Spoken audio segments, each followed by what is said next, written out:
I do believe that the human being is a technical being, that we have always been so. I think it's really important to see that in order to have a good societal, ethical discussion about ourselves and about the future of our society in interaction with technologies. This is Future-Based Podcast with your host Sabine Winters. In my work, I try to show that the relation always needs a medium to take place in. It's not something vaguely spiritual. It doesn't take place in a vacuum. It's basically technologies that we use that connect us to the world around us. Future-Based is an interdisciplinary, transdisciplinary, post-disciplinary, or whatever you want to call it, philosophy platform.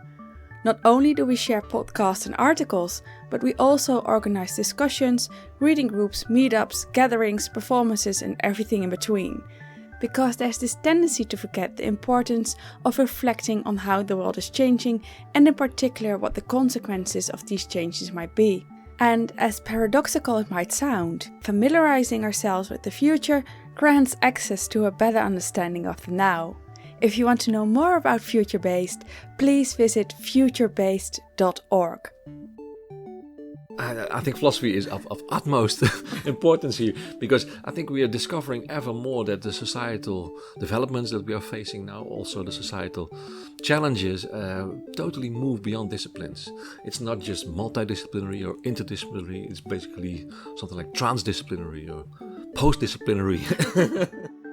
Peter Paul Verbeek is Distinguished Professor of Philosophy of Technology and co-director of the Design Lab of the University of Twente, the Netherlands. He's also an honorary professor of techno-anthropology at Aalborg University of Denmark. His research focuses on the philosophy of human-technology relations and aims to contribute to philosophical theory, ethical reflection, and practices of design and innovation. In this extra long podcast, Peter Paul will shed his light on various topics ranging from our relationship with technology and creativity, to object-oriented ontology and metaphysics, and the importance of philosophy and exploring boundaries between science fiction and reality. But let's start at the beginning. So we are in the design lab Yes. of the University of Twente. And within the design lab, we are in the philosophy lab, my own little place within the design lab, my home base, you could say. One of the two, because I also have a home base in our philosophy department, actually. And the design lab is the place at the University of Twente where we try to connect science and society, and to integrate societal, ethical questions and reflections with, the design of new devices, machines, artifacts, new technologies. So my own role here in the Design Lab is that I'm one of the 3 scientific directors. The Design Lab is run by 5 people, actually. General Director Sabine Wildevuur, and Operation Director Mirjam Iliohan. And then there are 3 scientists, 3 full professors that all focus on the interactions between humans and technologies. Vanessa Evers, a professor in social robotics, Marcia van der Voort, a professor in human-centered design, and myself, a professor in the philosophy of human-technology relations. All 3 elements are important: the engineering part, the design part, and the societal part, you could say. Mm-hmm. It's all important to understand how our society is changing through technology, and also how we can feed that back into design to make better and more responsible technologies. How to understand the relations between technology and being human or human beings? And why is it important to question ourselves about the relationship we have with technology? This might be preaching to the choir, but why is philosophy important when it comes to exploring the relationship between man and technology? I think philosophy is of utmost importance here, because I think we are discovering ever more that the societal developments that we are facing now, also the societal challenges, totally move beyond disciplines. It's not just multidisciplinary or interdisciplinary, it's basically something like transdisciplinary or post-disciplinary. And as soon as such questions pop up, I think there's a lot of room for our field in philosophy, because suddenly you have to rethink the basic notions that are at stake, right? It's really about the quality of life. It's about responsibility, but also things like agency. As soon as you develop an algorithm or a robot that starts to be involved in, I don't know, making a diagnosis or caring for people, then what does it mean to be an agent? And if an agent has responsibility, what can responsibility mean for a robot or for AI or something? And so all the concepts with which we have been thinking need to be, well, rethought, as it were. So it's really a great, how to say, playground for our field. Yeah. It seems that we are used to ask questions that have set boundaries already in them, and perhaps asking questions is inevitably linked to setting boundaries. For example, questions on how we should interact with nature are asked from a point of view that nature, like technology, is something that we can distance ourselves from. But in reality, the boundaries aren't that clear, if there even are boundaries at all. Because we are nature, we are technology. Is this human nature and human technology debate somewhat the same? Yeah, I think that's quite a nice comparison.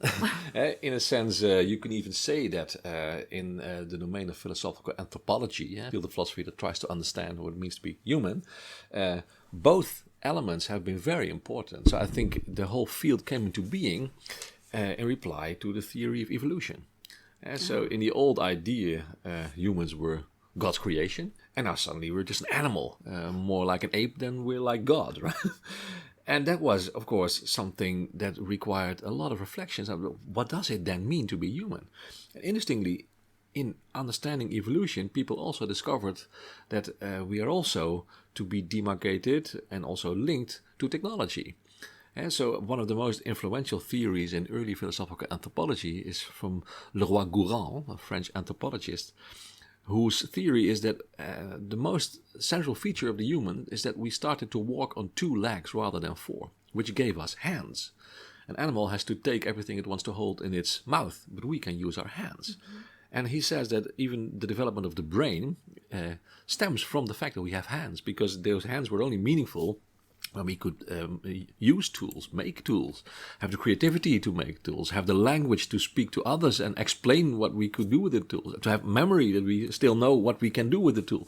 And so it shows that the development of the human being then went hand in hand with the development of technologies, even up to the physical level of us starting to cut and cook our food, changed the ways in which our intestines function, etc. That even at the biological level, we are fully technical beings. We are not an animal with something extra, with reason or with language, but we are an animal from which something is lacking. We don't have a thick fur, so we need fire to stay warm, etc. And that's why humans and technologies have always developed hand in hand. So nature and also the world of material things are both the context within which we can be human in the first place.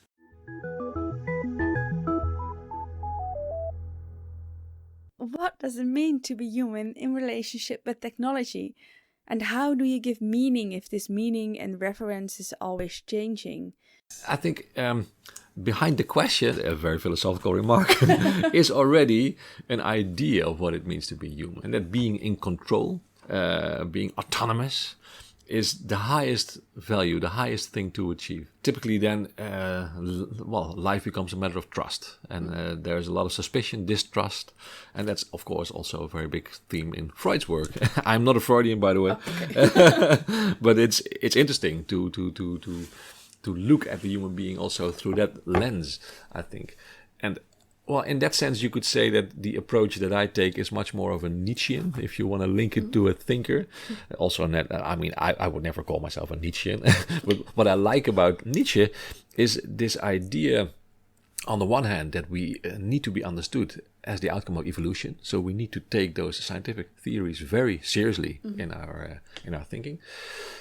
And on the other hand, that he believes that what is the most important thing for a human being is to have the guts to put yourself at stake.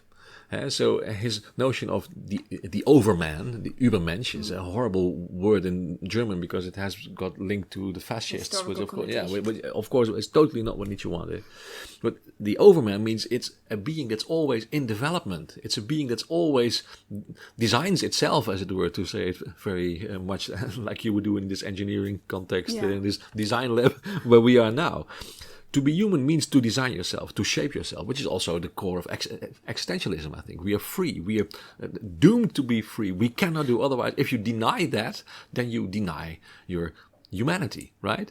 So it means there's always this abyss in front of you, because you will develop, you don't know where you will go to. There's Nietzsche. Yes. Yeah, that's Nietzsche. And that's what he calls amor fati, love your fate. I think technology is our fate, in a sense. I mean, you can be against it, but that doesn't make much sense. You can also not be against language or against gravitation or something. It's just the condition of us. And it's a nasty one. That's why a philosopher like Bernard Stiegler in France calls it a pharmakon, with the old Greek word with the double meaning of being a medication and a poison at the same time. It is a medication because we need something to survive, because we are basically deficient beings. And on the other hand, it's a poison because it makes us always inauthentic. It takes us from ourselves. We always are some kind of project for ourselves. We are ourselves, but we also have ourselves to design, as it were. Duality, I think you see very nicely in our everyday world of devices and technologies. So how to understand the intricate relations between humans and technologies? And indeed, I do believe that the human being is a technical being, that we have always been so. And why is that important? I think it's really important to see that in order to have a good societal ethical discussion about ourselves and about the future of our society in interaction with technologies. And too often ethicists try to demarcate humans from technologies, or technologies from humans, obviously, and try to somehow draw lines and boundaries. There needs to be a red line, and this far, no further is where new devices can go. And I think that approach fails to see that also the human being that we are now is the outcome of earlier technologies, and that ethics should be much more about finding responsible ways to connect ourselves to new technologies than trying to find ways to keep all these technologies out. If you think about our own field of philosophy, we could not do this without writing, for instance. And the first philosophers, interestingly, who we can still read, were also thinking about writing. Plato was really hesitant about writing. He was really worried that we could not memorize anything anymore. Well, that has come true in a sense. Our memories function differently than they used to do, I think. But we can also memorize much more if we include everything that is now in books and on hard disks in our idea of what memory is. We've extended our memory, as it were, to the material world. Well, if you then jump to the current day, artificial intelligence, I think, is now a technology much comparable to writing back then. It's a technology that works on the mind, on our thinking. It helps us to make sense of the world. And of course, people are now as hesitant towards this as Socrates and Plato were towards writing. What will happen? Will we lose something? I think that's an interesting sign that something very important is at stake, that we are in a new stage of the development of humankind. Right? And therefore, for me, the question would not just be, should we do it or should we not do it? Where should we never apply AI or something, which is very often the discussion. It's more about how can we find good and responsible ways to connect ourselves to artificial intelligence? What are the values at stake as soon as AI informs a doctor about the diagnosis, or AI informs a robot to care for people? If we understand what the values are that are at stake, then we can also take responsibility for these devices much better. Speaking of values at stake, when we think about what it means to be human, something that really belongs to the realm of human beings, and maybe to some other animal species, is being creative, making art and music. But gossip has it that AI is slowly taking our seat when it comes to creativity. So this means that creativity be translated into an algorithm, maybe a very complex one, but still. Key question is then, can AI or can technology be creative? Let me find a good answer. So, asking whether AI can be creative or not. It's a big question. Yes, but again, it's also a question about, can a technology be like a human? And will it ultimately maybe outdate us? Or because if the computer can be creative, then what room is there for human creativity? And I think also in this case, I tend to see that as a mediation issue. So I would try to understand how AI has effects on what creativity is and means, right?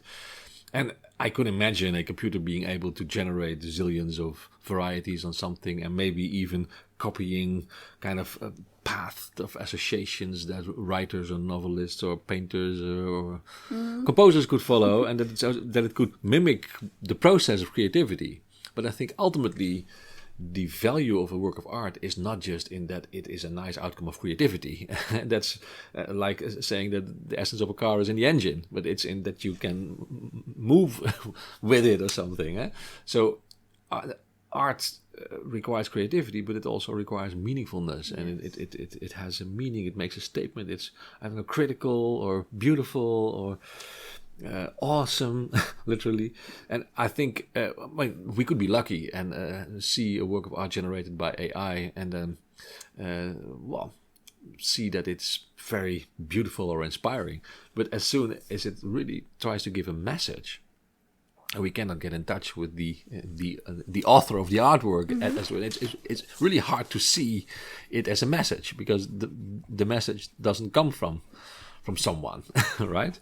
Or we would reach a situation where AI becomes so good that it could analyze the situation in the world, the context. and and make some kind of a visualization that really inspires us, because it shows new connections that we cannot oversee with our limited minds, and that makes us think. And then, I mean, I could totally imagine that to happen. And that's definitely a function that artworks can have as well, that it makes you see the world differently. But then I would not see that as a form of creativity, unless you want to expand the notion and the meaning of the notion.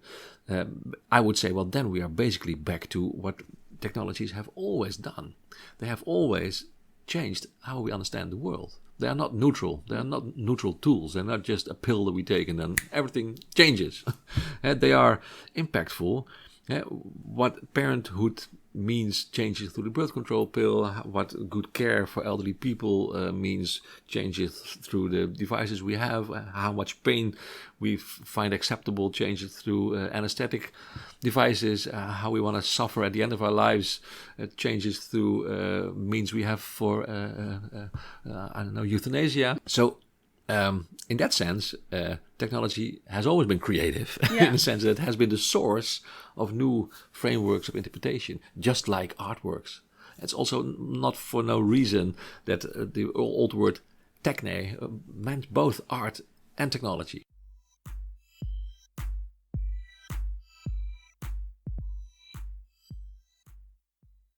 I think also in the field of robotics, and that's also a core theme in my work, we need to be careful not to see technologies as a replacement of the human. And I mean, we have always made this mistake. For every new device that was invented, people were afraid of it because it would push the humans from the stage, as it were. So, and I think for a robot, it's quite natural that we think, okay, what will happen if a robot will keep an elderly person company, not a human? If a robot will do the surgery, not a human? But if you take a bit of a distance from the situation, the real question is, how will our social relations with elderly people change when we introduce robotics? How will healthcare change when we introduce robotics? And if you look from that distance, you can also say, okay, no one of us is 24/7 with their elderly parents. And they have a TV, they have books, they have ways to spend their time when there is no real human company.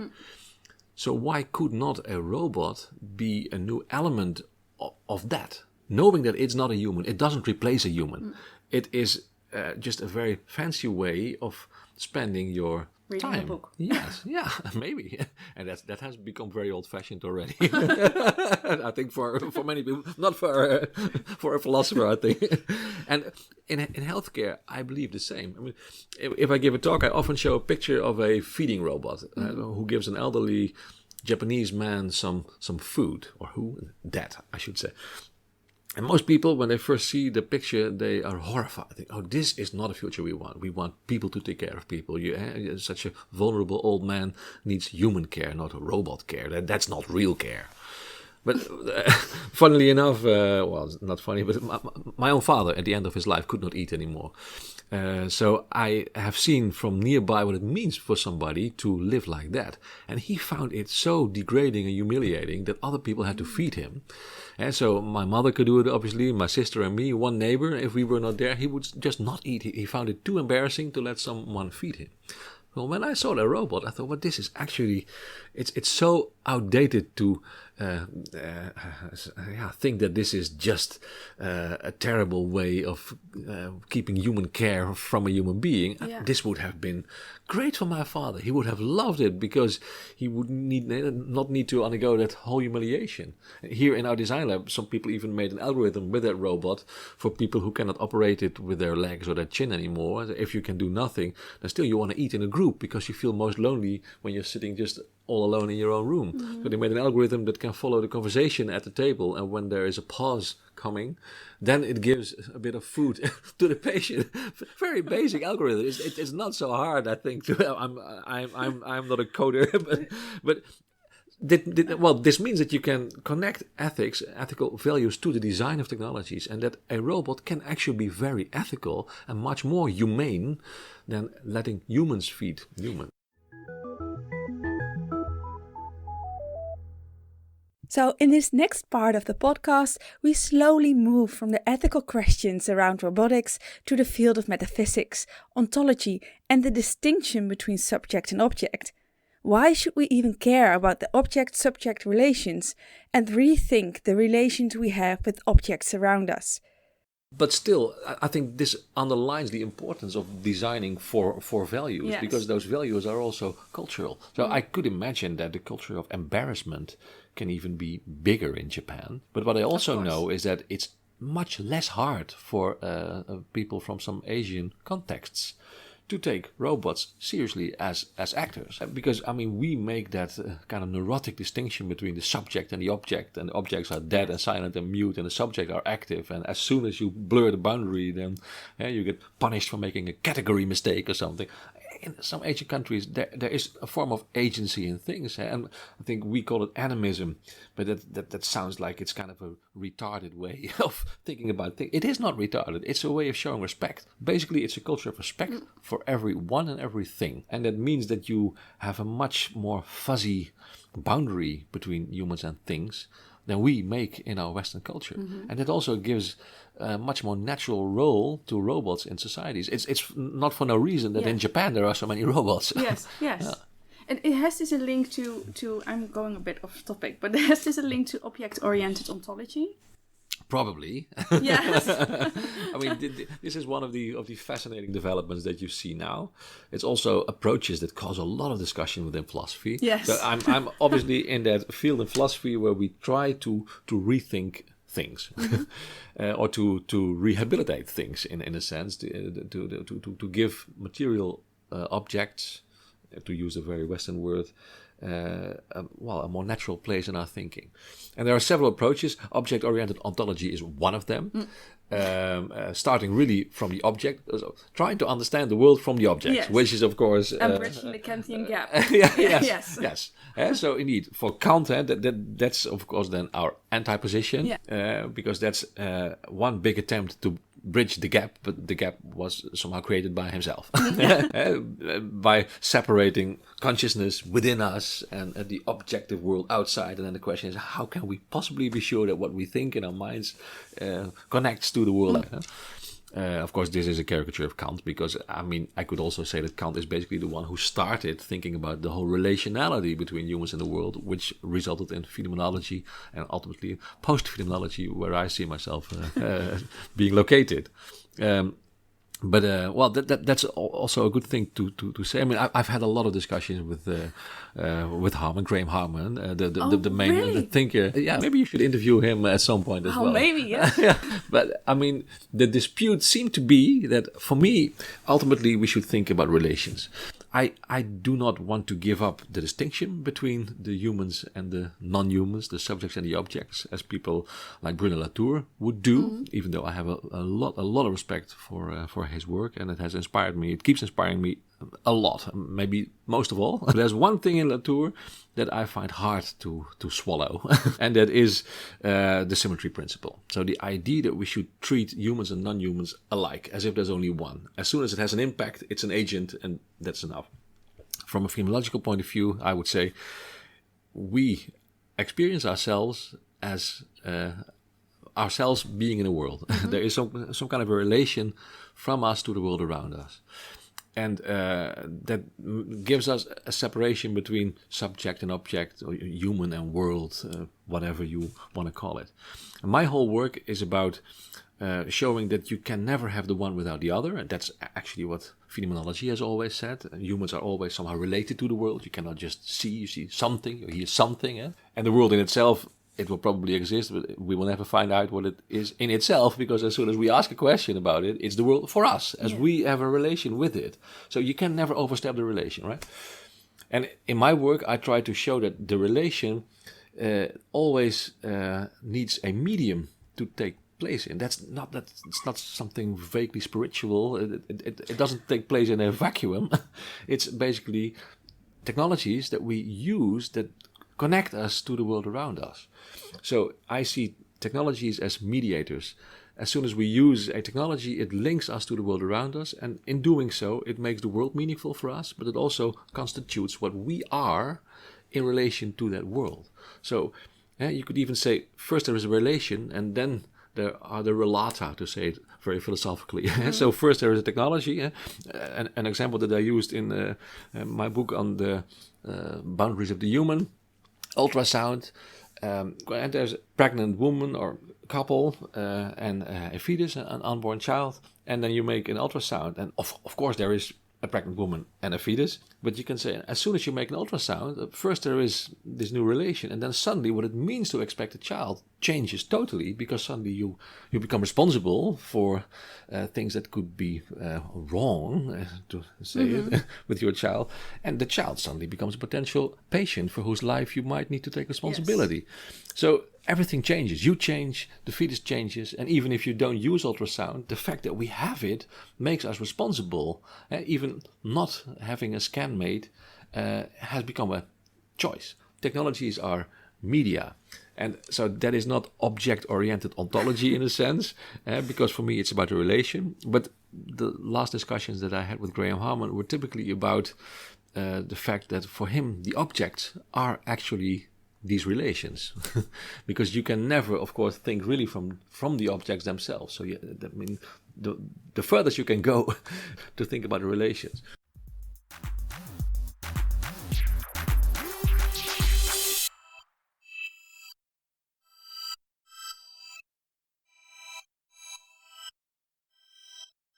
But this is actually, we spoke about a book that I'm still writing. Oh, yeah. So one of the chapters will be maybe very metaphysical. That will be about. But this is, for me, the toughest thing to do. Because I feel very close, both to Latour and both to Harman. And to other approaches, the whole new materialism approach that you see in the humanities as well.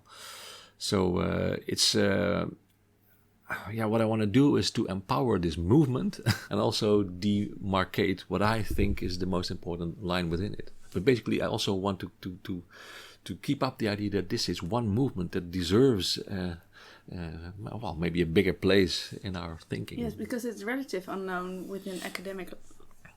Yeah, maybe it depends a bit on where you are in philosophy. But definitely I think people who have a stronger basis in analytic philosophy tend to attach more value to the subject-object distinction than people who are a bit stronger trained in continental philosophy. Now, I hate this distinction. I really like to see my own work as doing continental philosophy in an analytic way. If I give a PowerPoint presentation, then typically I've done it sometimes at rather hardcore continental conference, and they say, "Well, this is not philosophy. This is analytic philosophy." Oh my God. And I think the analytics would say, "Yeah, well, as soon as you mention Foucault, then I'm gone. Yeah, this is not philosophy." So it's kind of childish. Maybe there's no single field in the world that is so obsessed with demarcating what it is. Yes. It's the worst thing you can say as a philosopher to somebody else. This is not real philosophy. It's ironic, isn't it? Terrible. Yes. It is terrible. Yeah. It's maybe it's a sign of insecurity. If you have such a big urge to define yourself, real philosophy, and so to feel the need to call other approaches not real, that's I've never really understood that urge. No, and I think that's why you are where you are right now. Maybe, yeah, indeed, blurring the boundaries. Yes, no, indeed, and boundaries. indeed, I could imagine people saying, "Well, is this real philosophy in a design lab? Shouldn't you do that in the philosophy department?" Maybe, but I also do believe that the real new questions in philosophy have always come from new, social developments, technical developments. As we just discussed, philosophical anthropology was basically a reply to the theory of evolution. So I think our society is changing fast through new technologies. Yes. And being at a university where people are developing these things, artificial intelligence, gene editing, geoengineering, everything happens here. It's so inspiring to see what those people are thinking about and are doing. And it's also important to see that this is not just an alien world with weird nerds that are not thinking about society at all and they just do their engineering. That's often the image, or sometimes, that people in the humanities have totally irresponsible nerds, which is not the case at all, of course. These people are totally aware of the societal implication, and they really want to think about that, and they even all typically want to make a better world and to contribute to more sustainability, etc. So that's also really inspiring to see that the old themes in philosophy about how to understand the world, how to make the world better, so they are also in engineering, and engineering also helps us to reconfigure the answers we could give to these old questions.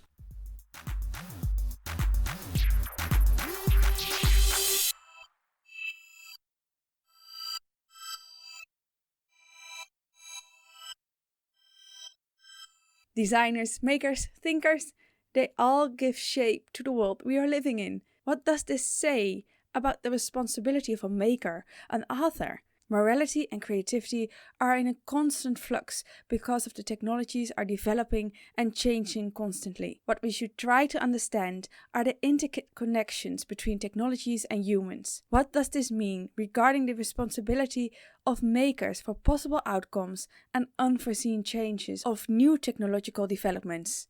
It means that makers always have to anticipate the potential societal implications of technologies. That's basically one of the key activities now in the ethics of technology, also what we do here in our design lab, which also is a complicated and maybe also a problematic thing in itself. So within ethics of technology, there's again a big discussion about how can you really take responsibility then when you design a new technology, because anticipating the future is of course not always a very scientific thing to do.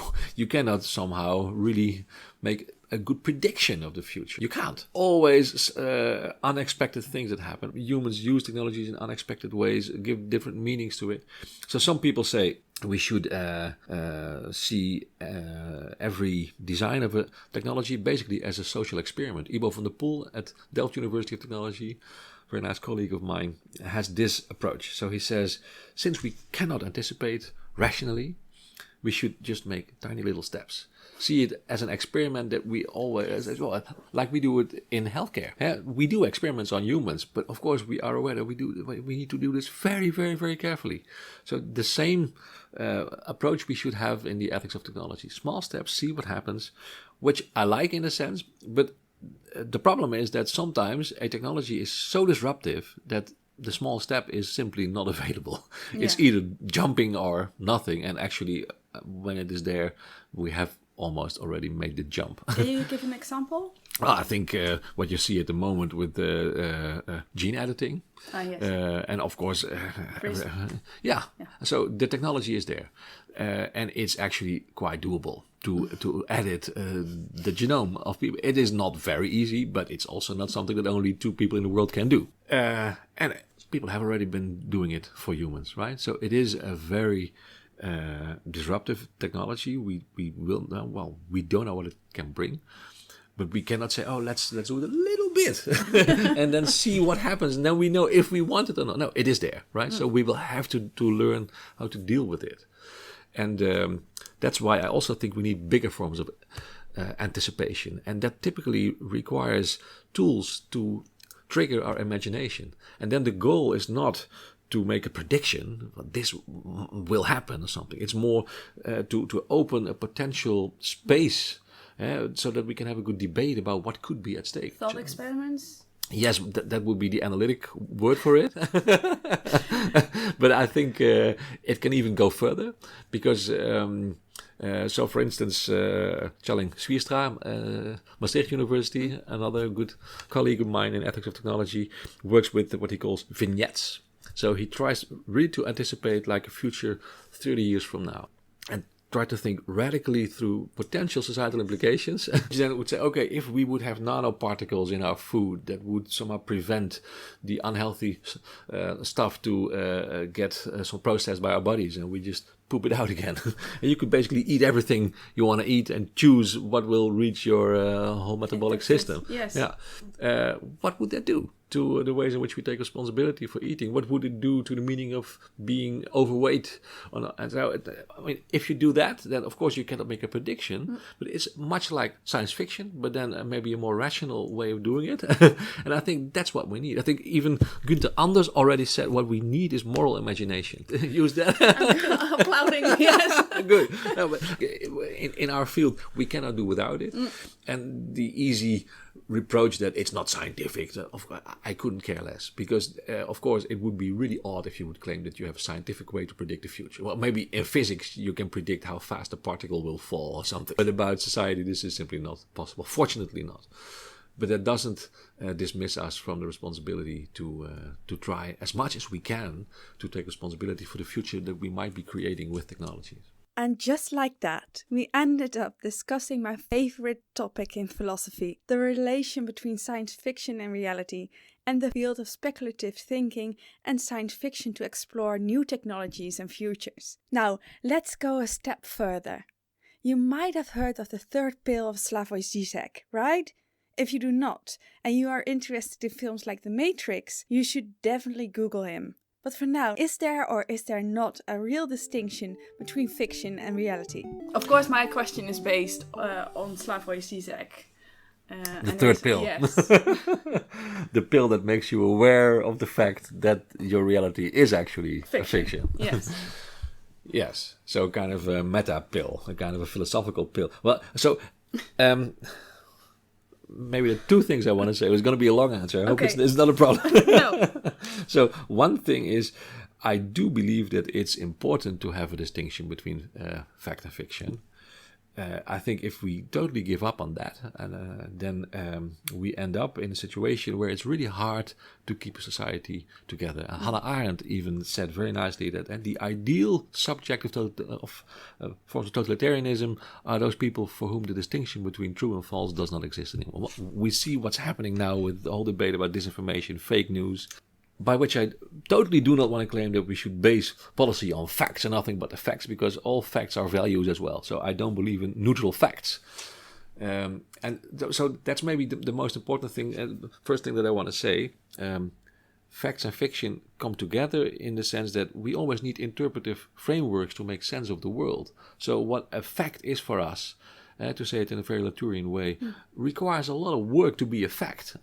It is not a self-evident thing that's true now and always. It is just something that has to be made true, as it were. And people have found this a terrible thing to say. Yeah, they've thought that he was a relativist, etc. And now very nicely he can show with the whole debate about climate change, well, look, this is what I meant. Everyone believes basically in science that the planet is warming up and it's because of human behavior. Mm-hmm.